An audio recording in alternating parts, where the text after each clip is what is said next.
सुप्रभात। मेरा नाम दिव्या विश्वकर्मा है। मैं डॉक्टर जीनाजी दयाल बालिका इंटर कॉलेज की छात्रा हूँ। मैं कक्षा 9 में पढ़ती हूँ। सुप्रभात। मेरा नाम खुशी है। मैं कक्षा 9 की छात्रा हूँ। मेरे विद्यालय का नाम डॉक्टर जीनाजी दयाल बालिका इंटर कॉलेज है। आज हम दोनों ने मिलकर एक प्रोजेक्ट बनाया है जिसका नाम है लॉ ऑफ एक्सपोनेंट, जिसे हिंदी में घातांक के नियम कहते हैं। आज हम घातांक के नियम के बारे में आपको कुछ बताना चाहते हैं, जिसका परिचय आपको दिव्या देंगी। जब हम दीर्घ प्रश्नों को लघु रूप में करने का प्रयास करते हैं तब उसमें घातांक के नियमों का पालन होता है। जैसे कि आप देख सकते हैं, इसमें कुछ उदाहरण उपयुक्त हैं। a की पावर m इंटू a की power n is equal to a की पावर m प्लस n। यहाँ पर आधार समान है और घातें अलग अलग हैं, तो घातों का आपस में जोड़ हो जाता है, जैसे कि यहाँ पर हुआ है a की power m plus n।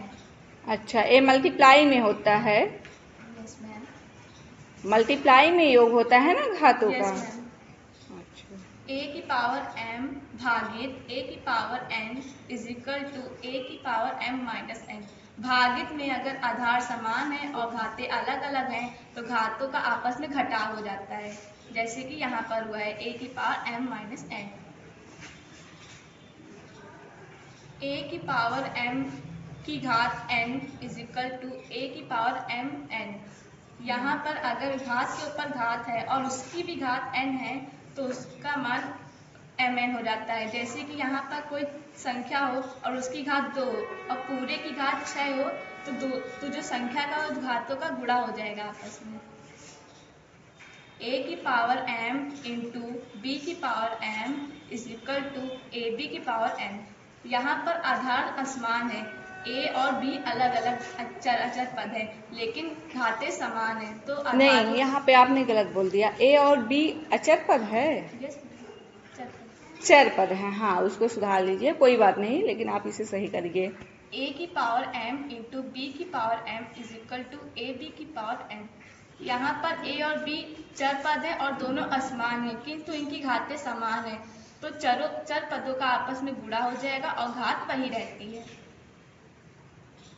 a की पावर 0 बराबर 1। चर हो या अचर पद, किसी भी संख्या की घात अगर 0 होती है तो उसका मान सदैव 1 होता है। एग्जाम्पल के रूप में अगर हम किसी संख्या को ले लेते हैं, जैसे कि 3, अगर उसकी घात 0 है तो उसका मान 1 होगा। y है, y का मान अगर y की घात 0 है तो उसका मान भी 1 ही रहता है। अच्छा, और अगर हम 1000 की घात 0 चढ़ाएं तो? जी मैम, उनका मान भी 1 ही रहता है। अच्छा, अगर x की पावर 0 चढ़ाएं तो? उनका मान भी 1 ही रहेगा। ठीक है, वेरी गुड।